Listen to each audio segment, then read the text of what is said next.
അസ്സലാമു അലൈക്കും വറഹ്മത്തുള്ളാഹി. ബിസ്മില്ലാഹി വൽഹംദുലില്ലാഹി വസ്സലാത്തു വസ്സലാമു അലാ റസൂലില്ലാഹി വഅലാ ആലിഹി വസഹ്ബിഹി അജ്മഈൻ. സൂറത്തുൽ കഹ്ഫിൽ നിന്നും 14 ആയത്തുകളുമായി ബന്ധപ്പെട്ട വിശദീകരണങ്ങളാണ് നമ്മൾ പറഞ്ഞത്. അടുത്ത ആയത്ത് ഹൗലായി ഖൗമുൻ അത്തഖദൂ മിൻ ദൂനിഹി ആലിഹ ലൗലാ യഅ്തൂന അലൈഹിം ബിസുൽത്താനിൻ ബയ്യിൻ. നമ്മുടെ ഈ നാട്ടുകാർ, ഹൗലായി ഖൗമുന, നമ്മുടെ ഈ നാട്ടുകാർ, ഇത്തഖദൂ മിൻ ദൂനിഹി ആലിഹ, അള്ളാഹുവിന് പുറമെ മറ്റ് ആരാധ്യ വസ്തുക്കളെ സ്വീകരിച്ചവരാണ്. ലൗലാ യഅ്തൂന അലൈഹിം ബിസുൽത്താനിൻ ബയ്യിൻ, എന്തുകൊണ്ടാണ് വ്യക്തമായ ഒരു തെളിവ് കൊണ്ടുവരാൻ അവർക്ക് കഴിയാത്തത്? അള്ളാഹുവിന് പുറമെ വേറെയും ഇലാഹുകൾ ഉണ്ട്, ആരാധനയ്ക്ക് അർഹരായ വേറെ പലതുമുണ്ട് എന്നതിന് കൃത്യമായ ഒരു തെളിവ് എന്തുകൊണ്ടാണ് അവർക്ക് കൊണ്ടുവരാൻ കഴിയാത്തത്? ഫമൻ അദ്ലമു മിമ്മൻ ഇഫ്തറ അലല്ലാഹി കദിബ, അള്ളാഹുവിനെ സംബന്ധിച്ച് കളവ് സ്വയം നിർമ്മിച്ചുണ്ടാക്കി ആരോപിക്കുന്നവനേക്കാൾ വലിയ അക്രമി ആരാണ്? അപ്പോൾ ഈ ജനത, ഈ യുവാക്കളുടെ സംഘം നാടുവിടാനുണ്ടായ കാരണം നമ്മൾ ഇന്നലെ പറഞ്ഞിരുന്നു. അതിനെ തന്നെ കുറച്ചുകൂടെ വ്യക്തമായി ഒന്നുകൂടെ വിശദീകരിക്കുകയാണ്. ഹൗലായി ഖൗമുൻ ഇത്തഖദൂ മിൻ ദൂനിഹി ആലിഹ, നമ്മുടെ ഈ നാട്ടുകാർ അള്ളാഹു അല്ലാത്ത ആരാധ്യ വസ്തുക്കളെ സ്വീകരിച്ചവരാണ്. അതുകൊണ്ടാണ് നമുക്ക് അവരുമായിട്ട് പൊരുത്തപ്പെടാൻ കഴിയാത്തത്. എന്ന് വെച്ചാൽ തികച്ചും ആദർശപരമാണ് നമ്മളുടെ വിയോജിപ്പ്. അതല്ലാത്ത വേറെ ലൗകികമായ കാര്യലാഭത്തിന് വേണ്ടിയോ ലാഭനഷ്ടങ്ങൾക്ക് വേണ്ടിയിട്ടോ ഉള്ള വിയോജിപ്പല്ല ഇത്. മനുഷ്യൻ ഏറ്റവും കരുതലോടുകൂടി സ്വീകരിക്കുകയും സൂക്ഷിക്കുകയും ചെയ്യേണ്ടുന്ന വിശ്വാസത്തിൻ്റെ വിഷയത്തിലുള്ള വിയോജിപ്പാണിത്. ലൗലാ യഅ്തൂന അലൈഹിം ബിസുൽത്താനിൻ ബയ്യിൻ എന്ന അള്ളാഹു അല്ലാതെ വേറെ ഇലാഹുകളുണ്ടെന്ന് പറയുന്നവർ അതിന് ഒരു തെളിവ്, കൃത്യമായ തെളിവ് കൊണ്ടുവരട്ടെ. അത് കൊണ്ടുവരികയാണെങ്കിൽ നമുക്കത് അംഗീകരിക്കാം, നമുക്കത് സ്വീകരിക്കാം. വിശുദ്ധ ഖുർആൻ തന്നെ പറയുന്നുണ്ട്, ലൗ കാന ഫീഹിമാ ആലിഹത്തുൻ ഇല്ലല്ലാഹു ലഫസദത, അള്ളാഹു അല്ലാതെ വേറെ ഇലാഹുകൾ ഉണ്ടായിരുന്നെങ്കിൽ ലോകം തന്നെ നിലനിൽക്കുമായിരുന്നില്ല എന്നാണ് അള്ളാഹു പറയുന്നത്. എന്ന് വെച്ചാൽ ഒരേ അധികാരവും ഒരേ തീരുമാന സ്വാതന്ത്ര്യവും ഒരേ ശക്തിയും എല്ലാമുള്ള രണ്ട് പേര് ഒരു കാര്യത്തെ നിയന്ത്രിക്കാൻ ശ്രമിച്ചാൽ അത് തമ്മിലടിയിലേ കലാശിക്കുള്ളൂ. രണ്ട് ഇലാഹെന്ന് പറഞ്ഞാൽ രണ്ടും ഒരേപോലെ ആയിരിക്കണം, ഒരേപോലെ അധികാരമുള്ളവരായിരിക്കണം, ഒരേപോലെ സ്വാതന്ത്ര്യമുള്ളവരായിരിക്കണം, പ്രവർത്തന സ്വാതന്ത്ര്യമുള്ളവരായിരിക്കണം, ഒരേപോലെ ശക്തിയും കഴിവുമുള്ളവരായിരിക്കണം, ഒരേപോലെ അറിവുമുള്ളവരായിരിക്കണം, എല്ലാത്തിലും യോജിക്കുന്നവരായിരിക്കണം. അങ്ങനെയുള്ള രണ്ട് പേര് എന്തിനെ നിയന്ത്രിക്കാൻ നോക്കിയാലും, ഇപ്പം നമ്മൾ സാധാരണ നാട്ടിലെ യുക്തിവാദികളൊക്കെ പറയാറുണ്ട്, ഇതൊക്കെ പഴയ കാലത്ത് മക്കയിലെ ഗോത്രവർഗ സംസ്കാരത്തിൻ്റെ രീതി കണ്ടിട്ട് മുഹമ്മദ് സല്ലല്ലാഹു അലൈഹി വസല്ലം നടത്തിയൊരു പരാമർശമാണ്. ആ കാലമൊക്കെ പോയി. ഇന്നിപ്പോൾ മനുഷ്യന് പലര് ചേർന്നിട്ട് പലതും നടത്താൻ കഴിയുന്നില്ലേ? രാജ്യം ഭരിക്കുന്നത് പലരല്ലേ, ഒരാളല്ലല്ലോ. ഓരോ സംവിധാനങ്ങളെയും നിയന്ത്രിച്ചു കൊണ്ടുപോകുന്ന പലരാണല്ലോ, ഒരാളല്ലല്ലോ എന്നൊക്കെ പറയാറുണ്ടെങ്കിലും അവിടെയും എല്ലാത്തിൻ്റെയും മേലെ തീരുമാനമെടുക്കാൻ ഒരാളുണ്ട് എന്നത് വസ്തുതയാണ്. രാജ്യം ഭരിക്കുന്ന ആരാന്ന് ചോദിച്ചാൽ അതൊരു വ്യക്തിയെ സംബന്ധിച്ച് പരാമർശിക്കുക. ഒരു സമൂഹമാണ് ചെയ്യുന്നത്, ഒരു അസംബ്ലിയാണ് ചെയ്യുന്നതൊക്കെ ശരിയാണ്. പക്ഷെ അതിൻ്റെ മേലെ അധികാരമുള്ള ഒരു വ്യക്തി ഉള്ളത് കൊണ്ടാണ് കാര്യങ്ങൾ മുമ്പോട്ട് പോയിക്കൊണ്ടിരിക്കുന്നത്. എല്ലാവർക്കും ഇനി പല വ്യക്തികൾക്ക് അധികാരം വികേന്ദ്രീകരിച്ച് കൊടുത്തിട്ടുണ്ടെങ്കിൽ ഓരോരുത്തർക്കും അവരവരുടെ വകുപ്പുണ്ടാവും. വിദ്യാഭ്യാസം ഒരാളുടെ ഉത്തരവാദിത്തത്തിലാണ്, അങ്ങനെ ധനകാര്യം വേറൊരാൾക്കാണ്. അയാളാണ് അതിൻ്റെ അവസാന വാക്ക്, അയാളുടേതാണ് ആ വിഷയത്തിൽ തീരുമാനം. എല്ലാവരും ഓരോ വിഷയങ്ങളിലും കയറി, വിദ്യാഭ്യാസ വകുപ്പിൽ എല്ലാ മന്ത്രിമാരും കയറി ഇടപെടാൻ പോയാൽ ഏത് വഴിക്ക് പോകുമെന്ന് സാമാന്യ ബുദ്ധിയുള്ളവർക്ക് മനസ്സിലാകുന്നതേ ഉള്ളൂ. അല്ലെങ്കിൽ ധനകാര്യ വകുപ്പിൽ എല്ലാ മന്ത്രിമാരും, എല്ലാവരും മന്ത്രിമാരാണ്, നിനക്കുള്ളതുപോലെ അധികാരം എനിക്കുണ്ട് എന്ന് പറഞ്ഞ് എല്ലാവരും കയറി ഇടപെടാൻ പോയാൽ അത് ഒരു വഴിക്ക് എത്തുകയല്ല, എവിടെ എത്തുകയല്ല കാര്യം. ഇപ്പോൾ വകുപ്പുകൾ പലതായി തിരിച്ചാലും അവിടെയും അതിനെല്ലാം അവസാന ഉത്തരവാദിത്വമായി ഒരാളുണ്ടാകണം. അല്ലാഹു സുബ്ഹാനഹു വ തആല വളരെ കൃത്യമായിട്ട് തന്നെയാണ് പറയുന്നത്, ലൗകാന ഫീഹിമ ആലിഹത്തുൻ ഇല്ലല്ലാഹു ലഫസദത. ഈ ലോകത്തെ അധീശാധിപത്യമുള്ള, ഇപ്പോൾ അള്ളാഹു അല്ലാതെ വസ്തുക്കളെ ആരാധിച്ചിരുന്നവർ കാലാകാലങ്ങളിൽ പല സമൂഹങ്ങളിലും പല രാജ്യങ്ങളിലും നിലനിന്നിരുന്നു. അവരെല്ലാം അള്ളാഹുവിന് തുല്യമായി ഇവരെ ആരെയും കണ്ടിട്ടില്ല. അള്ളാഹു ഒരു ദൈവം, അതിൻ്റെ അപ്പുറത്തേക്ക് നമ്മളുടെ ചില അത്യാവശ്യ കാര്യങ്ങൾക്ക് സഹായികളായി വേറെ കുറച്ച് പേരെന്നുള്ളൊരു സങ്കല്പമാണ് അവിടെ ഉണ്ടായത്. അതേ കാര്യമാണ് ഈ സംഘവും ചോദിക്കുന്നത്, സമൂഹത്തോട് ചോദിക്കുകയാണ്, ലൗലാ യഅതൂന അലൈഹിം ബിസുൽത്താനിൻ ബയ്യിൻ. നിങ്ങൾ അള്ളാഹു അല്ലാതെ വേറെ ആരാധ്യരുണ്ട് എന്ന് അവകാശപ്പെടുന്നു, നിങ്ങൾ വാദിക്കുന്നു, നിങ്ങൾ ആരാധിക്കുന്നു, നിങ്ങൾ കാണുന്നതിനൊക്കെ നിങ്ങൾ ആരാധിക്കുന്നു. ഒരു കൃത്യമായ തെളിവ് നിങ്ങൾക്കതിന് സ്ഥാപിക്കാൻ കഴിയുന്നുണ്ടോ? വമൻ അദ്ലമു മിമ്മൻ ഇഫ്തറ അലല്ലാഹി കദിബ. അള്ളാഹുവിനെ സംബന്ധിച്ച് ഇല്ലാത്തത് കെട്ടിച്ചമച്ച് പറയരുത്, അത് വലിയ അക്രമമാണ്. അള്ളാഹിനെ സംബന്ധിച്ച് ഇല്ലാത്തത് പറയുന്നതിൻ്റെ കൂട്ടത്തിൽ ഏറ്റവും ഗൗരവമായ കാര്യമാണ് ഈ സൂറത്തിൻ്റെ തുടക്കത്തിൽ തന്നെ നമ്മൾ പറഞ്ഞു, അള്ളാഹിനെ സംബന്ധിച്ച് അള്ളാഹ്ക്ക് മക്കളുണ്ട് എന്ന് പറയുന്നത്. ഈ സൂറത്തിൻ്റെ തുടക്കത്തിൽ തന്നെ പരാമർശിച്ച ഒരു വിഷയമാണ്. വയുൻദിറല്ലദീന ഖാലു ഇത്തഖദല്ലാഹു വലദ മാ ലഹും ബിഹി മിൻ ഇൽമിൻ വലാ ലിആബാഇഹിം കബറത് കലിമതൻ തഖ്റുജു മിൻ അഫ്വാഹിഹിം ഇൻ യഖൂലൂന ഇല്ലാ കദിബ എന്ന് പറഞ്ഞിടത്തും അല്ലാഹു തആല അള്ളാഹിനെ സംബന്ധിച്ച് മനുഷ്യൻ അവൻ്റെ തോന്നലിൻ്റെ അടിസ്ഥാനത്തിൽ, ധാരണയുടെ അടിസ്ഥാനത്തിൽ സങ്കല്പിച്ചു പറയുന്ന കാര്യങ്ങളിൽ ഏറ്റവും ഗൗരവമുള്ള കാര്യത്തെക്കുറിച്ച് പറയുന്നു. അതുപോലെ തന്നെ അള്ളാഹിനെ സംബന്ധിച്ച് നമുക്കറിയാത്ത കാര്യങ്ങൾ പറയാൻ പാടില്ല, ഒരു വിഷയത്തിലും പറയാൻ പാടില്ല എന്നതാണ് വിശുദ്ധ ഖുർആനും മഹാനായ റസൂലുള്ളാഹി സ്വല്ലല്ലാഹു അലൈഹി വസല്ലമ തങ്ങളും വളരെ കൃത്യമായി പഠിപ്പിക്കുന്ന കാര്യം.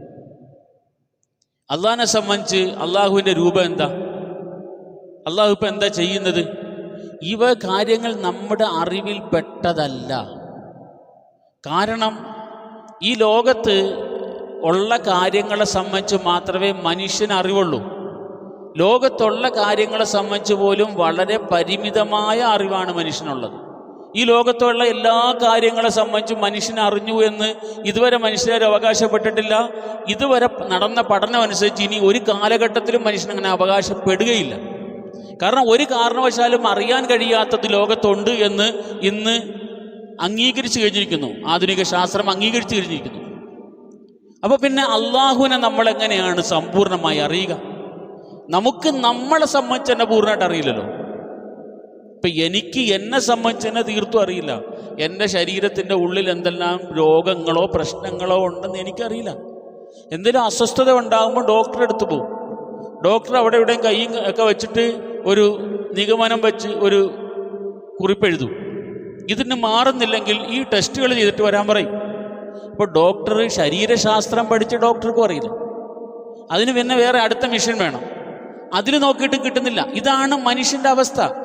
ലോകത്തുള്ള എല്ലാം മനുഷ്യനെ അറിയില്ല. പിന്നെ പദാർത്ഥാതീതനായ ഈ ലോകത്തിൻ്റെ അവസ്ഥകളിൽ നിന്നും വ്യത്യസ്തമായ അള്ളാഹുവിനെ സംബന്ധിച്ച് മനുഷ്യനെന്താ അറിയാം? അള്ളാഹുവിനെ കുറിച്ച് അള്ളാഹ് പറഞ്ഞതല്ലാതെ വേറൊന്നും നമുക്കറിയില്ല.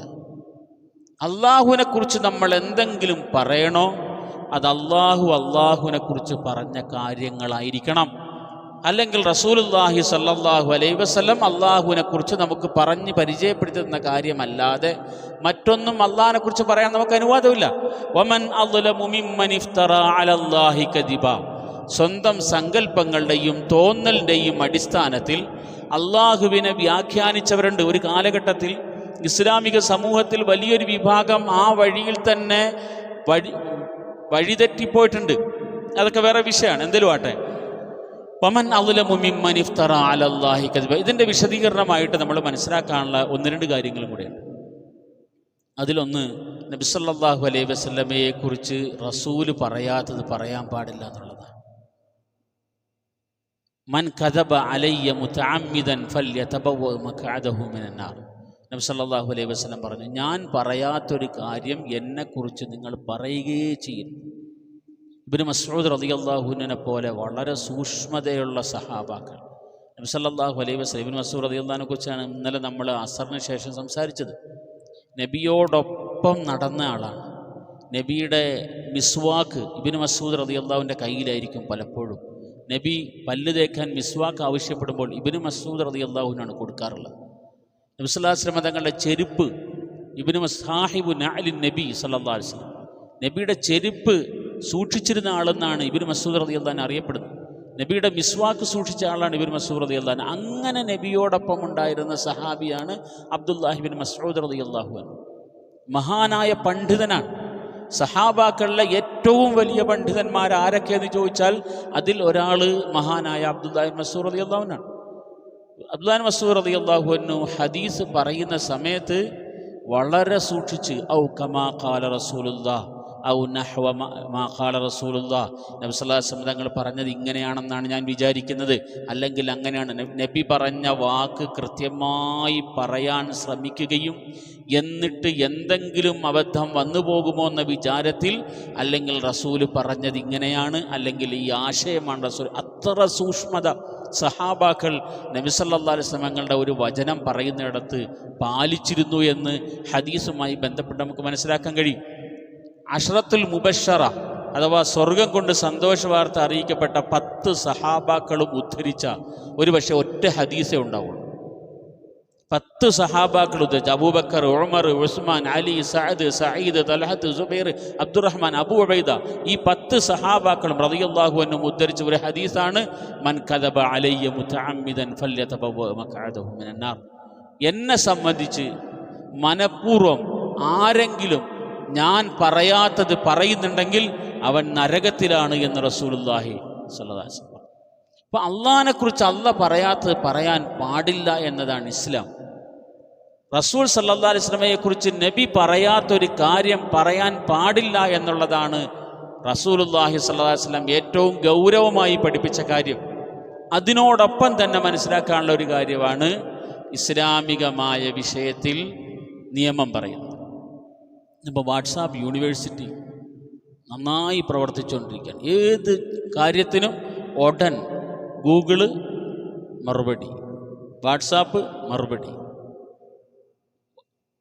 6, 7, 8, 9, 10 വർഷം ഖുർആനും ഹദീസും ഫിഖ്ഹും ഇസ്ലാമികമായ ഗ്രന്ഥങ്ങളും പഠിച്ചവർ മറുപടി പറയാൻ മടിക്കുന്ന കാര്യത്തിൽ ഒറ്റ അടിക്ക് മറുപടി പറഞ്ഞ് തീർത്തിരിക്കും. അത്ര വലിയ വിശാരദന്മാരുണ്ട്. ലാ തഖൂലു ലിമാ തസിഫു അൽസിനതുകുമുൽ കദിബ ഹാദാ ഹലാലുൻ വഹാദാ ഹറാം. വിശുദ്ധ ഖുർആൻ പറഞ്ഞു, നിങ്ങൾക്ക് തോന്നിയതിനെക്കുറിച്ച് ഇത് ഹലാല്, നിങ്ങൾക്ക് തോന്നിയതിനെക്കുറിച്ച് ഇത് ഹറാമ്, ഇങ്ങനെ നിങ്ങൾ പറയരുത്. നിങ്ങളുടെ തോന്നലിലല്ല ഹലാൽ കിടക്കുന്നത്, നിങ്ങളുടെ തോന്നലിലല്ല ഹറാമ് കിടക്കുന്നത്. അത് ആയിഷ റളിയല്ലാഹു അൻഹയോട് ചോദിച്ചല്ലോ, നോമ്പുള്ള ഒരാൾക്ക് ഹൈലുള്ള അഥവാ ഋതുമതിയായ ഒരു സ്ത്രീക്ക് മെൻസസ് പീരീഡിൽ നമസ്കരിക്കാൻ പാടില്ല, പക്ഷേ നമസ്കാരം ഖളാ വീട്ടുകയും വേണ്ട. അതേപോലെ എന്നാൽ നോമ്പിൻ്റെ സമയം നോമ്പാണെങ്കിലോ നോമ്പ് പിടിക്കാൻ പാടില്ല, നോമ്പ് ഖളാ വീട്ടുകയും വേണം. ഇതെന്താണ് ഇതിനകത്തുള്ള കഥ? പ്രാധാന്യം കൂടുതൽ നമസ്കാരത്തിനാണ്. നമസ്കാരത്തിനാണല്ലോ നോമ്പിനേക്കാൾ പ്രാധാന്യം. അപ്പം മെൻസസ് ഉള്ള സ്ത്രീകൾ നോമ്പ് ഖളാ വീട്ടണം, നിസ്കാരം ഖളാ വീട്ടണ്ട. അപ്പം നമ്മുടെ സാമാന്യ ബുദ്ധിയിൽ എന്താ പറയാ, നിസ്കാരം ഖളാ വീട്ടുണ്ടല്ലോ, അപ്പോൾ പിന്നെ നോമ്പ് ഖളാ വീട്ടണ്ട. വളരെ ലളിതമാണ്, നമുക്ക് മറുപടി പറയാൻ വളരെ കൃത്യം. പക്ഷെ ഇസ്ലാമിക നിയമം അങ്ങനെയല്ല, നോമ്പ് ഖളാ വീട്ടണമെന്നാണ്, നിസ്കാരം വേണ്ടെന്നുമാണ്. അപ്പം ഇത് നമ്മുടെ ബുദ്ധി കൊണ്ട് നമ്മൾ ആ കാര്യം അങ്ങനെയാകുമ്പോൾ ഇതിങ്ങനെയാണല്ലോ എന്ന് മനസ്സിലാക്കാനുള്ള കാര്യമല്ലത്. തമ്മിൽ വ്യത്യാസം ഉണ്ടാവും. ആയിഷ റളിയല്ലാഹു അൻഹയോട് ചോദിച്ചു, എന്താണ് സ്ത്രീകളുടെ വിഷയത്തിൽ ഇങ്ങനെ നിയമത്തിൽ വ്യത്യാസം വന്നത്? ആയിഷ റളിയല്ലാഹു അൻഹ പറഞ്ഞു, നബി അങ്ങനെയാണ് പറഞ്ഞത്, അതുകൊണ്ടാണ് അതിൻ്റെ നിയമം അങ്ങനെ. അതാണ് എൻ്റെ കാര്യം. അപ്പോൾ ദീനിൻ്റെ നിയമം എന്ന് പറയുന്നത് അള്ളാഹിൻ്റെ നിയമമാണ്. ദീനിൻ്റെ നിയമം റസൂലുള്ളാഹി സ്വല്ലല്ലാഹു അലൈഹി വസല്ലമ തങ്ങളുടെ ദീനിൻ്റെ നിയമമാണ്. ആ നിയമം നമ്മുടെ ഇഷ്ടപ്രകാരം അല്ലെങ്കിൽ നമ്മളുടെ തോന്നലിൻ്റെയോ ബുദ്ധിയുടെ അടിസ്ഥാനത്തിൽ മനസ്സിലാക്കാനുള്ളതല്ല. അങ്ങനെ ബുദ്ധിയുടെ അടിസ്ഥാനത്തിലല്ല ദീനിൻ്റെ നിയമം പറയാം. അത് ശരീഅത്താണ്, അള്ളാഹുവിൻ്റെ നിയമമാണ്, റസൂലുള്ളാഹി സ്വല്ലല്ലാഹു അലൈഹി വസല്ലം തങ്ങളുടെ നിയമമാണ്, നബി സ്വല്ലല്ലാഹു അലൈഹി വസല്ലം തങ്ങൾ പഠിപ്പിച്ചാണ്. അതനുസരിച്ചാണ് ദീനിൻ്റെ നിയമങ്ങൾ പറയേണ്ടത്. അപ്പോൾ അതൊക്കെ ഗൗരവമായ വിഷയങ്ങളാണ്. കൃത്യമായി അറിയാതെ ദീനിൻ്റെ കാര്യങ്ങളിൽ നിയമം പറയാനോ തീരുമാനമെടുക്കാനോ പാടില്ല എന്നുള്ളത് വളരെ കൃത്യമായി നമ്മൾ മനസ്സിലാക്കണം. വഇദ് യഅ്തസൽതുമൂഹും, അടുത്ത ആയത്ത് അങ്ങനെയാണ്. വഇദ് യഅ്തസൽതുമൂഹും വമാ യഅ്ബുദൂന ഇല്ലല്ലാഹ്. അവർ പരസ്പരം പറഞ്ഞ ഒരു കാര്യമാണ്. ഇതിൻ്റെ സാഹചര്യം രണ്ട് രീതിയിൽ പണ്ഡിതന്മാർ പറയുന്നുണ്ട്. ഈ രാജാവിൻ്റെ നിർബന്ധത്തിന് വഴങ്ങാൻ തയ്യാറാകാതിരുന്ന ഒറ്റപ്പെട്ട വ്യക്തികൾ പല സ്ഥലങ്ങളിലായിട്ടുണ്ടായിരുന്നു. അവർ എല്ലാവരും ഒരേ സമയത്ത് ഏതോ സന്ദർഭവശാൽ ഒരുമിച്ച് കൂടുകയാണ്. അവരെല്ലാവരും നാട് വിട്ടു പോകാൻ തീരുമാനിക്കുന്നു. നാട് വിട്ടു പോകാൻ തീരുമാനിച്ച ഇവർ സന്ദർഭവശാൽ ഒരുപക്ഷെ അതല്ലാത്ത വേറെയും ആൾക്കാരുണ്ടാകാം, അവർ വേറെ വഴികളിലൂടെ സഞ്ചരിച്ചിട്ടുണ്ടാകാം.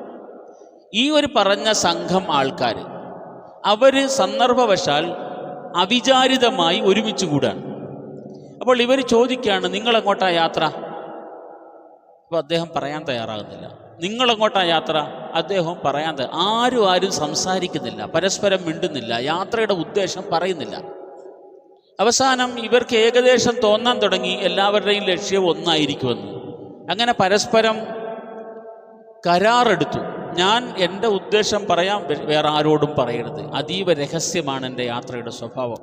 അങ്ങനെ ഓരോരുത്തരായി സംസാരിച്ചു തുടങ്ങിയപ്പോൾ എല്ലാവരുടെയും ലക്ഷ്യം ഒന്നാണെന്ന് അവർക്ക് മനസ്സിലാകണം. അങ്ങനെയാണ് അവിടെ നിന്ന് അവരൊരു സംഘമായി മാറുന്നത്. ആ സംഘം അപ്പോൾ പറഞ്ഞ ഒരു വചനമാണിത്. ഇദ് അഅ്തസൽതുമൂഹും, ഏതായാലും നിങ്ങൾ നിങ്ങളുടെ നാട് വിട്ടു, നാട്ടുകാരെ ഒഴിവാക്കി.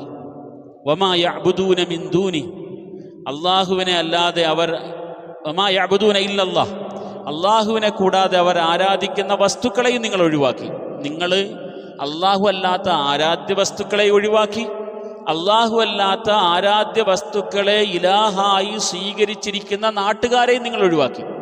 അവരെ വിട്ട് നിങ്ങൾ യാത്ര ചെയ്യാൻ തീരുമാനിച്ചിരിക്കുന്നു. അതുകൊണ്ട് ഫഅ്വൂ ഇലൽ കഹ്ഫ് യൻഷുർ ലക്കും റബ്ബുക്കും മിൻ റഹ്മതിഹി വയുഹയ്യി ലക്കും മിൻ അംരിക്കും മിർഫഖ.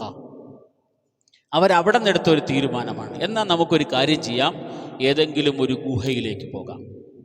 യൻഷുർ ലക്കും റബ്ബുക്കും മിൻ റഹ്മതിഹി, അല്ലാഹു സുബ്ഹാനഹു വ തആല അവൻ്റെ കാരുണ്യം നിങ്ങൾക്ക് വിശാലമാക്കി തരും. വയുഹയ്യി ലക്കും മിൻ അംരിക്കും മിർഫഖ, നിങ്ങളുടെ കാര്യങ്ങളിലെല്ലാം അല്ലാഹു തആല എളുപ്പം ചെയ്തു തരികയും ചെയ്യും. കാര്യം ബുദ്ധിമുട്ടില്ലാതെ പ്രയാസപ്പെടാതെ നിങ്ങളുടെ കാര്യങ്ങൾ എളുപ്പമായി മാറുകയും ചെയ്യും. അപ്പോൾ നാട് വിട്ട സ്ഥിതിക്ക് ഏതെങ്കിലും ഒരു ഗുഹയിൽ അഭയം പ്രാപിക്കുക. അള്ളാഹുവിൻ്റെ ദീൻ മുറുകെ പിടിച്ച് ജീവിക്കാൻ തീരുമാനിച്ച് പുറപ്പെട്ട ഒരു സംഘം എന്ന നിലയ്ക്ക് അള്ളാഹു തആല അള്ളാഹുവിൻ്റെ കാരുണ്യം നിങ്ങൾക്ക് വിരിച്ചു തരും. നിങ്ങൾക്ക് വിശാലമാണ്. നഷറ എന്ന് പറഞ്ഞാൽ വിരിക്കുക, പരത്തുക എന്നൊക്കെയാണ് അർത്ഥം. യൻഷുർ ലക്കും റബ്ബുക്കും മിർ റഹ്മതി, അള്ളാഹുവിൻ്റെ കാരുണ്യം, അള്ളാഹുവിൻ്റെ റഹ്മത്ത് നിങ്ങൾക്ക് ആവശ്യത്തിന് അള്ളാഹു വിരിച്ചു തരും, അല്ലെങ്കിൽ ആവശ്യത്തിന് നിങ്ങൾക്ക് നൽകും. വയുഹയ്യി ലക്കും മിൻ അംരിക്കും മിർഫഖ, നിങ്ങളുടെ കാര്യങ്ങൾ അള്ളാഹു എളുപ്പമാക്കി തരികയും ചെയ്യും. അപ്പോൾ അള്ളാഹുവിൽ പ്രതീക്ഷ വെച്ച് പുറപ്പെടുന്ന ഒരു സംഘമാണ് അവർ. അവരൊരു ഗുഹയിൽ ചെല്ലാൻ തീരുമാനിക്കുന്ന സമയത്ത് അള്ളാഹുവിനെ കുറിച്ച് പുലർത്തുന്ന വലിയ ഒരു പ്രതീക്ഷയാണത്. അള്ളാഹു കൈവിടില്ല എന്നുള്ള ഒരു ഉറപ്പ് ഓരോ മുഅ്മിനിനും ഉണ്ടാകേണ്ടുന്ന വളരെ അടിസ്ഥാനപരമായ ഒരു കാര്യം. അള്ളാഹുവിൻ്റെ കൽപ്പനയെ ഞാൻ അനുസരിക്കാൻ തീരുമാനിച്ചു. അപ്പം പിന്നെ എന്താ വഴി? യൻഷുർ ലക്കും റബ്ബുക്കും മിർ റഹ്മതി വയുഹയ്യി ലക്കും മിൻ അംരിക്കും മിർഫഖ. വഴി അള്ളാഹു ഉണ്ടാക്കും. ഇത് നമ്മളെല്ലാവരും നന്നായി മനസ്സിലാക്കേണ്ടതാണ്. പ്രത്യേകിച്ച് ഈ കാലഘട്ടം നന്നായി മനസ്സിലാക്കേണ്ടുന്ന ഒരു വിഷയമാണ്. പല ഇടപാടുകളും സാമ്പത്തിക ഇടപാടുകൾ നടത്തുന്നുണ്ട്. പലിശ നമ്മുടെ ഇടപാടിൻ്റെ എല്ലാം ഭാഗമായി മാറിയിരിക്കുക. വേറെന്താ വഴിയെന്നാണ് ചോദിക്കുന്നത്. യൻഷുർലക്കും റബ്ബുക്കും മിർ റഹ്മത്തി. പലിശ പാടില്ല എന്ന് അല്ലാഹ് പറഞ്ഞതാണോ? അത് ഒഴിവാക്കുക. എന്താ മാർഗം? യൻഷുർലക്കും റബ്ബുക്കും മിർ റഹ്മത്തി. അള്ളാഹു അവൻ്റെ കാരുണ്യം നിങ്ങൾക്ക് വിരിച്ചു തരും. അള്ളാഹുവിൻ്റെ റഹ്മത്ത് നിങ്ങൾക്ക് തരും. വയുഹയ്യിഅ ലക്കും മിൻ അംരിക്കും മിർഫഖ. എളുപ്പമുള്ള വഴി അള്ളാഹു നിങ്ങളുടെ മുമ്പിൽ തുറന്നു തരും. ഒരു വീടുണ്ടാക്കണം. ആദ്യം പോകുന്നത് എങ്ങോട്ടാണ് വീടുണ്ടാക്കാൻ ആദ്യം പോകണ? എത്ര കിട്ടുമെന്നറിയാനാണ് പോകുന്നത് ബാങ്കിൽ നിന്ന്. വേണ്ട എന്ന് തീരുമാനിച്ചാൽ സഹോദരങ്ങളെ, അള്ളാഹിൻ്റെ ദീനാണ്. അള്ളാഹുവിൻ്റെ ദീൻ അനുസരിച്ച് മുറുകെ പിടിച്ച ഒരാൾ ജീവിക്കാൻ തീരുമാനിച്ചു കഴിഞ്ഞാൽ അള്ളാഹുവിൻ്റെ സഹായം ഉണ്ടാവും. ചിലപ്പോൾ താമസിക്കും. അത് അള്ളാഹുത്തല പരീക്ഷിക്കുന്നതാണ്. എത്രത്തോളം ഉറച്ചു നിൽക്കുമെന്ന് അള്ളാഹുത്തല നോക്കും. നോക്കിയതിന് ശേഷം അള്ളാഹുത്തല വഴി തുറക്കും. വഴി തുറക്കാതിരിക്കില്ല. ഇപ്പം ഈ പറഞ്ഞ വ്യക്തികൾ കുറഞ്ഞ സംഘമാണ്, ചില്ലറ ആൾക്കാരാണ്. അവർ ഒരു വലിയ രാജ്യത്തിനോടാണ് എതിരായിട്ട് നീങ്ങിക്കൊണ്ടിരിക്കുന്നത്. രാജ്യത്തിൻ്റെ തീരുമാനത്തിനെതിരായിട്ടാണ് നീങ്ങിക്കൊണ്ടിരിക്കുന്നത്. ആ രാജ്യത്തിന് ഉള്ള ഭരണാധികാരിക്ക് ഇവരെവിടെ പോയാലും പിടിക്കാൻ കഴിയുകയും ചെയ്യും. അങ്ങനത്തെ ഭൗതിക സംവിധാനം ഉള്ള ആളാണ്. പക്ഷേ ഈ സംഘം തീരുമാനിച്ചത് അള്ളാഹുവിൻ്റെ കൽപ്പന അനുസരിക്കുക. അതിൻ്റെ പേരിൽ വരുന്ന തടസ്സങ്ങളോ യൻഷുർലക്കും റബ്ബുക്കും മിർ റഹ്മത്തി. അള്ളാഹു അവൻ്റെ കാരുണ്യം നമുക്ക് വിരിച്ചു തരും, വിശാലമാക്കി തരും. അള്ളാഹുത്തല വഴി നമ്മുടെ മുമ്പിൽ തുറക്കും. വമൻ യതവക്കൽ അലല്ലാഹി വഹുവ ഹസ്ബുഹ്. അള്ളാഹുവിൽ ഒരാൾ തവക്കുൽ ചെയ്താൽ അവൻ്റെ കാര്യത്തിന് അള്ളാഹു മതിയായവനാണ്. വമൻ യത്തഖില്ലാഹ യജ്അൽ ലഹു മഖ്റജ. അള്ളാഹുവിൽ ഒരാൾ തവക്കുൽ ചെയ്താൽ അള്ളാഹു അവന് വഴി തുറക്കും. വയർസുഖുഹു മിൻ ഹൈസു ലാ യഹ്തസിബ്. പ്രതീക്ഷിക്കാത്ത വഴിയിൽ അള്ളാഹു തആല അവന് റിസ്ഖും കൊടുക്കും. ഇത് ഈ മനുഷ്യർ പ്രതീക്ഷിക്കാത്ത വഴിയിലൂടെയാണ് ഇവർക്ക് അള്ളാഹുവിൻ്റെ സഹായം കിട്ടിയത്. എന്തൊക്കെയാണ് അള്ളാഹുവിൻ്റെ കാരുണ്യം എന്ന് തുടർന്ന് പറയുന്നുണ്ട്. സൂര്യനെ അള്ളാഹു തആല എങ്ങനെ കൈകാര്യം ചെയ്തു എന്ന്, അവരുടെ ആ ഗുഹയുടെ ഉള്ളിലുള്ള അവസ്ഥകൾ അള്ളാഹു തആല എങ്ങനെ ഏർപ്പാടാക്കി കൊടുത്തു. വയുഹയ്യിഅ ലക്കും മിൻ അംരിക്കും മിർഫഖ. അള്ളാഹുവിൻ്റെ കാരുണ്യം അവർക്ക് തുറന്നു കൊടുത്തു കഴിഞ്ഞപ്പോൾ അവരുടെ തുടർന്നുള്ള ഓരോ സന്ദർഭങ്ങളും എങ്ങനെ എളുപ്പമായി മാറിയെന്ന് തുടർന്ന് പറയുന്നുണ്ട്. അപ്പോൾ നമ്മുടെ ജീവിതത്തിൽ അള്ളാഹുവിൻ്റെ കൽപ്പനയ്ക്ക് എതിരായി ജീവിക്കേണ്ടുന്ന സാഹചര്യങ്ങൾ ഉണ്ടാകാറുണ്ട്. ഒരു വിവാഹം നടത്തണം. ഉദാഹരണത്തിന്, എന്താണ് ഇന്നത്തെ വിവാഹത്തിൻ്റെ അവസ്ഥ അല്ലേ? എന്തെല്ലാം ഒച്ചപ്പാട്, ബഹളം,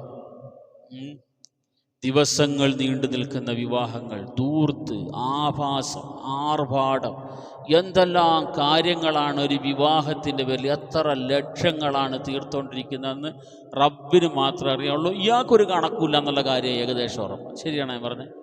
ഒരു വിവാഹം നടത്തുന്ന ആൾക്ക് എത്ര ലക്ഷം പൊടിഞ്ഞു എന്നതിനെ സംബന്ധിച്ച് എന്തെങ്കിലും കണക്കുണ്ടാകാൻ സാധ്യതയുണ്ടോ? എനിക്ക് തോന്നുന്നില്ല. അങ്ങനത്തെ തകർത്തുള്ള പരിപാടിയാണ്. ആദ്യത്തെ വിവാഹമല്ലേ, അതാണ് ആദ്യത്തെ ന്യായം. ആദ്യത്തെ വിവാഹമല്ലേ, മോശമാക്കണ്ട.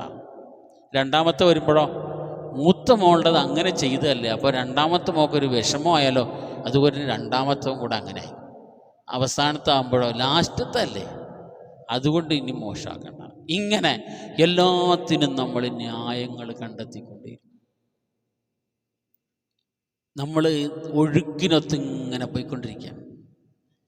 ഇത് ഒരു ഉദാഹരണം ഞാൻ പറഞ്ഞതല്ലേ ഉള്ളൂ. ആർഭാടങ്ങൾ, മറുഭാഗത്ത് മനുഷ്യൻ പട്ടിണി കിടക്കുകയാണ്. ഒരു നേരത്തെ അന്നത്തിന് വേണ്ടിയിട്ട് പട്ടിണി കിടക്കുകയാണ്. ഈ അവസ്ഥയിലാണ് ആർഭാടങ്ങൾ നടത്തിക്കൊണ്ടിരിക്കുന്നത്. ഓരോ തരത്തിലുള്ള കുടുക്കുകളിൽ മനുഷ്യൻ പെട്ടുകിടക്കുകയാണ്. ചുരുക്കത്തിൽ അള്ളാഹുവിൻ്റെ കൽപ്പന പാലിക്കാൻ, അനുസരിക്കാൻ നമ്മൾ തീരുമാനിച്ചാൽ മുമ്പിൽ ഒരുപക്ഷെ തടസ്സങ്ങൾ നമുക്ക് തോന്നാം. യൻഷുർലക്കും റബ്ബുക്കും മിർ റഹ്മത്തി. അള്ളാഹുവിൻ്റെ ശരിയായ വിശ്വാസം അർപ്പിച്ചുകൊണ്ടാണ് അള്ളാഹുവിൻ്റെ കൽപ്പന നമ്മൾ പാലിക്കാൻ തീരുമാനിക്കുന്നതെങ്കിൽ വഴി അള്ളാഹുവാണ് തുറന്നു തരുന്നത്. ആ ഒരു പ്രതീക്ഷ ഈ മനുഷ്യർ ആദ്യമേ തന്നെ പുലർത്തി എന്നുള്ളതാണ് നാം കൃത്യമായി മനസ്സിലാക്കേണ്ടുന്ന ഒരു കാര്യം. അപ്പോൾ നമുക്ക് ഗുഹയിൽ ചെല്ലാം. അവിടെ ചെന്ന് താമസിക്കാം. അല്ലാഹു തആല വഴി ഉണ്ടാക്കും. അത് ഒരു മുഅ്മിനിൻ്റെ വിശ്വാസമാണ്, ഒരു മുഅ്മിനിൻ്റെ ഉറപ്പാണ്. അള്ളാഹുവിനെ സംബന്ധിച്ച് അള്ളാഹിൻ്റെ കൽപ്പന അനുസരിക്കാൻ തീരുമാനിക്കുന്നവൻ്റെ വിഷയത്തിൽ അള്ളാഹുവിൻ്റെ സഹായത്തെക്കുറിച്ചുള്ള പ്രതീക്ഷയാണത്. ഇനി എങ്ങനെയൊക്കെയാണ് അല്ലാഹു തആല അവൻ്റെ കാരുണ്യം ഈ സമൂഹത്തിന് തുറന്നു കൊടുത്തത്? അത് ഖുർആൻ തന്നെ പറയുന്നുണ്ട്. തറശം സൈദ തലഅത് തസാവറു അൻ കഹ്ഫിഹിം ദാത്തൽ യമീനി വഇദാ ഗറബത് തഖ്രിദുഹും ദാത്തൽ ശിമാലി വഹും ഫീ ഫജ്വത്തിൻ മിൻഹു ദാലിക മിൻ ആയാത്തില്ലാഹ് മൻ യഹ്ദില്ലാഹു ഫഹുവൽ മുഹ്തദി വമൻ യുദ്ലിൽ ഫലൻ തജിദ ലഹു വലിയ്യൻ മുർഷിദ വതഹ്സബുഹും ഐഖാദൻ വഹും റുഖൂദുൻ വനുഖല്ലിബുഹും ദാത്തൽ യമീനി വദാത്തൽ ശിമാൽ വകൽബുഹും ബാസിതുൻ ദിറാഇഹി ബിൽ വസീദ് ലവി ത്വലഅത അലൈഹിം ലവല്ലൈത മിൻഹും ഫിറാറൻ വലമുലിത മിൻഹും റുഅബ. അല്ലാഹു തആലയുടെ കാരുണ്യം ഈ സമൂഹത്തിന് വേണ്ടി അങ്ങ് വിശാലമാക്കി കൊടുത്തു. തറശംസ, സൂര്യൻ, നിനക്ക് കാണാം സൂര്യനെ. ഇദാ തലഅത്, സൂര്യൻ ഉദിക്കുമ്പോൾ. തസാവറു അൻ കഹ്ഫിഹിം ദാത്തൽ യമീൻ, അവരുടെ ഗുഹയുടെ ഉള്ളിലേക്ക് സൂര്യൻ്റെ വെയിൽ അടിക്കാത്ത രീതിയിൽ അത് ഗുഹയുടെ വലതുവശത്തേക്ക്. ഇതാ തലഅത് തസാവറു അൻ കഹ്ഫിഹിം ദാത്തൽ യമീൻ, ഗുഹയുടെ ഒരു ഭാഗത്തേക്ക് സൂര്യൻ ഉദിച്ചു വരുന്നു.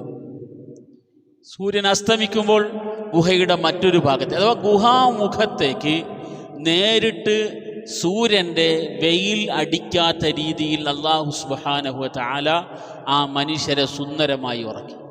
എന്ന് പറഞ്ഞാൽ ആകാശത്തിൻ്റെ സംവിധാനത്തെ പോലും മുഅ്മിനുകളായ ഒരു സമൂഹത്തിൻ്റെ വിശ്വാസം നേരെ ആയപ്പോൾ അല്ലാഹു സുബ്ഹാനഹു വ തആല ഏർപ്പാടാക്കി കൊടുത്തു എന്ന് നമുക്ക് ഈ ആയത്തിൽ നിന്ന് നേർക്കുനേരെ മനസ്സിലാക്കാം. തറശം സൈദാ തലഅത് തസാവറു അൻ കഹ്ഫിഹിം ദാത്തൽ യമീൻ വഇദാ ഗറബത് തഖ്രിദുഹും ദാത്തൽ ശിമാൽ വഹും ഫീ ഫജ്വത്തിൻ മിൻഹു. എന്നാൽ ഇവരെവിടെയാണ്? ഫജ്വത്ത് എന്ന് പറഞ്ഞാൽ വിശാലമായ സ്ഥലമാണ്. ഈ ഗുഹയുടെ ഉള്ളിൽ കിടക്കുന്ന ആൾക്കാർക്ക് അവിടെ ഞെരുക്കവോ ഇടുക്കവോ പ്രയാസമൊന്നുമില്ല. വിശാലമായ സ്ഥലമുണ്ട്, എത്ര പേരുണ്ടോ അത്ര പേർക്ക് കിടക്കാൻ. വഹും ഫീ ഫജ്വത്തിൻ മിൻഹു, ഗുഹയുടെ വിശാലമായ ഒരു സ്ഥലത്താണ് ഈ സംഘമുള്ളത്. ദാലിക മിൻ ആയാത്തില്ലാഹ്, ഇത് അള്ളാഹുവിൻ്റെ ദൃഷ്ടാന്തമാണ്.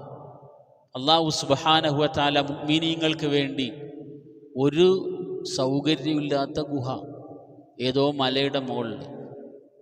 മല ഒരു വലിയ സംഭവമാണെന്ന് ഇതിൻ്റെ വിശദീകരണത്തിൽ ചില പണ്ഡിതന്മാർ പറയും. മല ഒരു വലിയ സംഭവമാണ്. അല്ലാഹു സുബ്ഹാനഹു വ തആല പലയിടത്തും ഈ മലയെ സംബന്ധിച്ച് ചർച്ച ചെയ്തിട്ടുണ്ട്. നൂഹ് നബിയുടെ സംഭവത്തിലും എന്തുണ്ട്? ഒരു മലയുണ്ട്. മൂസാ നബിയുടെ സംഭവത്തിലും എന്തുണ്ട്? ഒരു മലയുണ്ട്. തൂരിസീന, അല്ലേ? തൂരിസീനയുടെ ചരിത്രം പറയാതെ മൂസാ നബിയുടെ ചരിത്രം പൂർണ്ണം. റസൂലുള്ളാഹി സ്വല്ലല്ലാഹു അലൈഹി വസല്ലം തങ്ങളുടെ ചരിത്രം പറയുമ്പോഴും ഒന്നിലേറെ മലകളുണ്ട്. ഗാർ ഹിറ ഉണ്ട്, അതൊരു മലയിൽ. ഗാർ സൗറുണ്ട്, അത് വേറൊരു മലയിൽ. അല്ലാഹു സുബ്ഹാനഹു വ തആല പ്രവാചകന്മാർക്കും വിശ്വാസികൾക്കും സഹായത്തിൻ്റെ വഴി തുറന്നിടത്ത് പലയിടത്തും എന്തുകൊണ്ടാണ് ഈ മലയെ സംബന്ധിച്ച് സംസാരിക്കുന്നത് എന്ന് ഞാൻ അത്ഭുതപ്പെടുന്നു എന്ന് ചില ആൾക്കാർ അത്ഭുതപൂർവ്വം എഴുതി വച്ചിരിക്കുകയാണ്. എന്തെങ്കിലും ആകട്ടെ, ഈ സംഘത്തിനെ അല്ലാഹു തആല കൊണ്ടുപോയി ഇട്ടത് മലയുടെ മേലെ വിശാലമായൊരു ഗുഹയിലാണ്. ആ ഗുഹയിൽ ഇവർക്ക് ഒരു തരത്തിലുള്ള പ്രയാസങ്ങളുമില്ല. വഹും ഫീ ഫജ്വത്തിൻ മിൻ, വിശാലമായൊരു സ്ഥലത്ത് അവർ കിടക്കുന്നു. സൂര്യൻ്റെ ചൂട് അവർക്ക് അടിക്കുന്നേയില്ല. ദാലിക മിൻ ആയാത്തില്ലാഹ്, ഇത് അള്ളാഹുവിൻ്റെ ഒരു ദൃഷ്ടാന്തമായി നിങ്ങൾ മനസ്സിലാക്കിക്കൊള്ളി. മൻ യഹ്ദില്ലാഹു ഫഹുവൽ മുഹ്തദി, ഹിദായത്ത് അള്ളാഹു കൊടുക്കണം. ആർക്കാണോ അള്ളാഹു നേർവഴി കൊടുത്തത് അവർക്ക് മാത്രമേ നേർവഴിയുള്ളൂ. വമൻ യുദ്ലിൽ ഫലൻ തജിദ ലഹു വലിയ്യൻ മുർഷിദ, ആരെങ്കിലും അല്ലാഹു തആല നേർവഴിയിൽ നിന്നും മാറ്റിക്കളഞ്ഞാൽ അവനെ പിന്നെ നേർവഴിയിലാക്കാൻ ആർക്കും കഴിയുകയില്ല. ഹിദായത്ത് അള്ളാഹുവിൻ്റെ കയ്യിലാണ്. നമുക്കറിയാമല്ലോ, നമ്മളെല്ലാ ദിവസവും 17 പ്രാവശ്യം ഇഹ്ദിന സിറാത്തൽ മുസ്തഖീം എന്ന് പറയൽ നിർബന്ധമായൊരു സമൂഹമാണ്. ഇഹ്ദിന സിറാത്തൽ മുസ്തഖീം എന്ന് നിർബന്ധമായിട്ടും 17 പ്രാവശ്യം, ഏറ്റവും കുറഞ്ഞത് 17 പ്രാവശ്യം പറഞ്ഞിരിക്കണം. 17 റക്അത്താണ് നമ്മൾ ഒരു ദിവസം നിസ്കരിക്കുന്നത്. 17 പ്രാവശ്യം ഇഹ്ദിന സിറാത്തുൽ മുസ്തഖീം. ജമാഅത്തായിട്ട് നിസ്കരിക്കുകയാണെങ്കിൽ ഇമാം ഇഹ്ദിന സിറാത്തുൽ മുസ്തഖീം എന്ന് പറഞ്ഞതിൻ്റെ അവസാനത്തൊരു ആമീനും പറയണം. ഇങ്ങനെയാണ് നമ്മുടെ ഒരു ദിവസം മുമ്പോട്ട് പോകുന്നത്. അല്ലാഹുമ്മ ഹ്ദിനാ ഫീമൻ ഹദൈത് വആഫിനാ ഫീമൻ ആഫൈത് വതവല്ലനാ ഫീമൻ തവല്ലൈത്. വലിയൊരു പ്രതിസന്ധിയിൽ നബി സല്ലല്ലാഹു അലൈഹി വസല്ലം തങ്ങൾ ചെയ്ത ദുആയാണ്.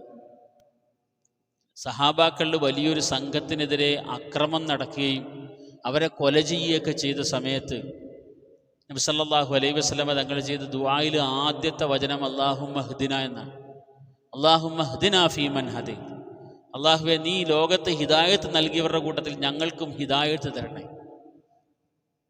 അല്ലാഹു സുബ്ഹാനഹു വ തആല ഹിദായത്ത് നൽകുന്നത് ഇന്നലെ അബ്ദുല്ലാഹി മസ്ഊദ് റളിയല്ലാഹു അൻഹു പറഞ്ഞ വചനങ്ങളുടെ കൂട്ടത്തിൽ നമ്മൾ കേട്ടു.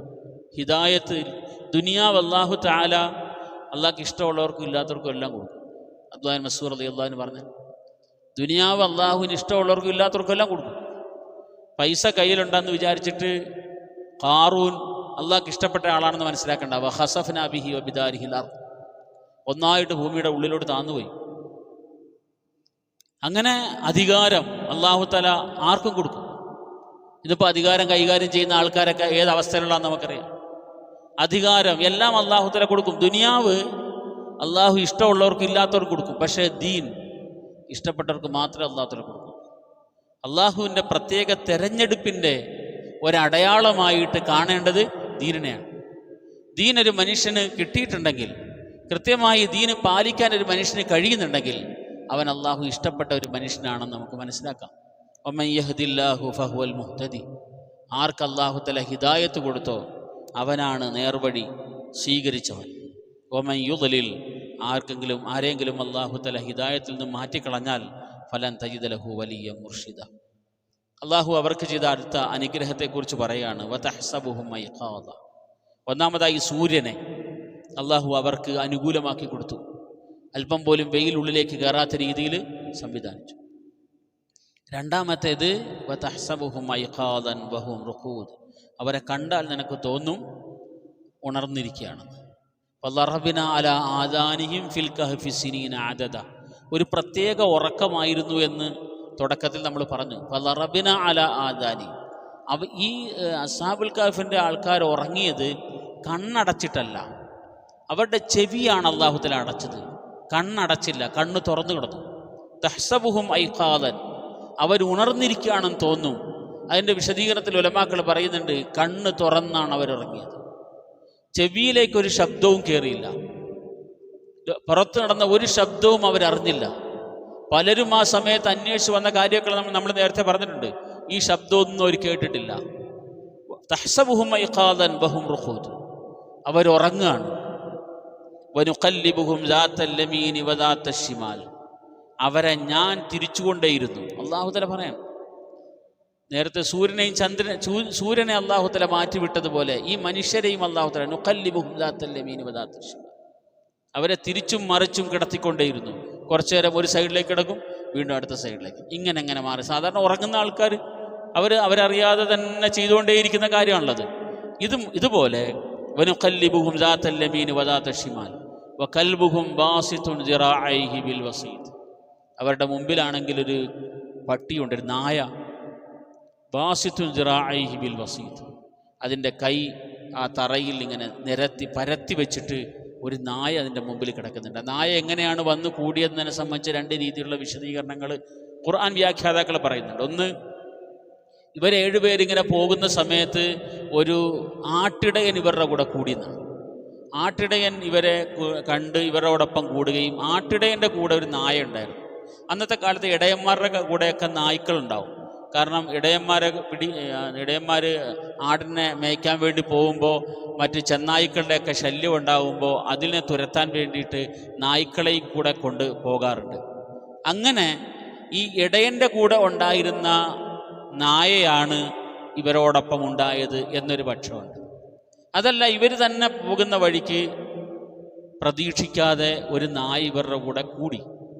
അവരതിനെ വിരട്ടാനും ആട്ടാനും എല്ലാ ശ്രമവും നടത്തിയിട്ടും ഇവർക്കതിനെ ആട്ടാൻ കഴിയുന്നില്ല. അങ്ങനെ ഇവർ നായ എന്നാൽ കൂടെ ഉണ്ടാകട്ടെ എന്ന വിചാരത്തിൽ അവർ പോയി ഗുഹയുടെ ഉള്ളിൽ കയറുകയും നായ അതിൻ്റെ മുമ്പിൽ തന്നെ ഇരിപ്പുറപ്പിക്കുകയും ചെയ്തു. അപ്പോൾ കണ്ണ് തുറന്ന് ഇവർ കടന്നുറങ്ങുകയും ആ വലിയ ഗുഹയുടെ മുഖത്ത് ഒരു നായ ഈ രൂപത്തിൽ ഇരിക്കുകയും ചെയ്യുന്നത് കാണുമ്പോൾ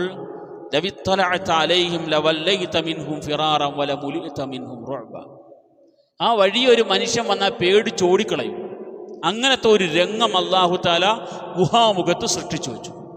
യൻഷുർ ലക്കും റബ്ബുക്കും മിർ റഹ്മതി വയുഹയ്യി ലക്കും മിൻ അംരിക്കും മിർഫഖ.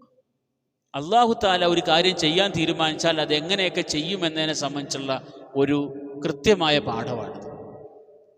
അപ്പം ഈ ഗുഹാമുഖത്തേക്ക് ആരെങ്കിലും സന്ദർഭവശാൽ, ഒരു യാത്രക്കാരൻ അല്ലെങ്കിൽ എന്തെങ്കിലുമൊക്കെ വശാൽ, അല്ലെങ്കിൽ ഇവരെ കണ്ടുപിടിക്കാൻ തന്നെ ആയിക്കോട്ടെ, ഒരാൾ ഈ ഗുഹാമുഖത്തെത്തിയെന്ന് വിചാരിക്കുക.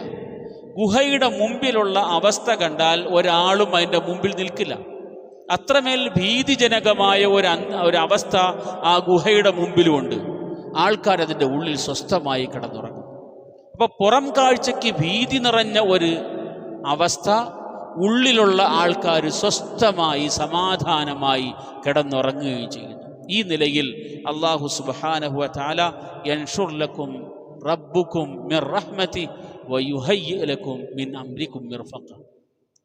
യുഹയ്യി ലക്കും മിൻ അംരിക്കും മിർഫഖ എന്ന് പറഞ്ഞാൽ അവരുടെ കാര്യത്തിന് ആശ്വാസമുണ്ട്. അതായത് സമാധാനമായിട്ട് കിടന്നുറങ്ങാൻ കഴിഞ്ഞു. ആരുടെ ഭാഗത്തുള്ള അക്രമങ്ങളും ഉപദ്രവങ്ങളും ഉണ്ടായില്ല, അതൊന്നും ഉണ്ടായില്ല. എന്നാൽ ഭൗതികമായ ബാഹ്യമായ സാഹചര്യങ്ങൾ അല്ലാഹു തആല സൃഷ്ടിച്ചു. അതിൻ്റെ മുമ്പിലൊരു നായ കണ്ടാൽ ഭീതി ഉണ്ടാകുന്നൊരവസ്ഥ, സൂര്യൻ്റെ വെയിൽ ഉള്ളിലേക്ക് കയറാത്ത ഒരു അവസ്ഥ, ഇതെല്ലാം അല്ലാഹു സുബ്ഹാനഹു വ തആല സൃഷ്ടിച്ച് ഈ ഒരു സംഘത്തെ ദീർഘമായ കാലം, ഒന്നോ രണ്ടോ ദിവസമല്ല, അല്ലെങ്കിൽ വർഷമല്ല, ദീർഘമായ നൂറ്റാണ്ടുകൾ അല്ലാഹു തആല ഈ ഒരു വിഭാഗത്തെ സംരക്ഷിച്ചു. അല്ലാഹു തആല സംരക്ഷിക്കാൻ തീരുമാനിച്ചാൽ അത് വളരെ അത്ഭുതകരമായി തന്നെ അല്ലാഹു തആല നിർവഹിക്കുകയും ചെയ്യും. അല്ലാഹു സുബ്ഹാനഹു വ തആല ചരിത്രത്തിൻ്റെ പാഠങ്ങൾ ഉൾക്കൊള്ളാൻ തൗഫീഖ് ചെയ്യട്ടെ. വ ആഖിറു ദഅവാനാ അൽഹംദുലില്ലാഹി റബ്ബിൽ ആലമീൻ. സുബ്ഹാനകല്ലാഹുമ്മ വബിഹംദിക അഷ്ഹദു അൻ ലാ ഇലാഹ ഇല്ലാ അൻത അസ്തഗ്ഫിറുക വ അതൂബു ഇലൈക്. സുബ്ഹാന റബ്ബിക റബ്ബിൽ ഇസ്സതി അമ്മാ യസിഫൂൻ. സലാം.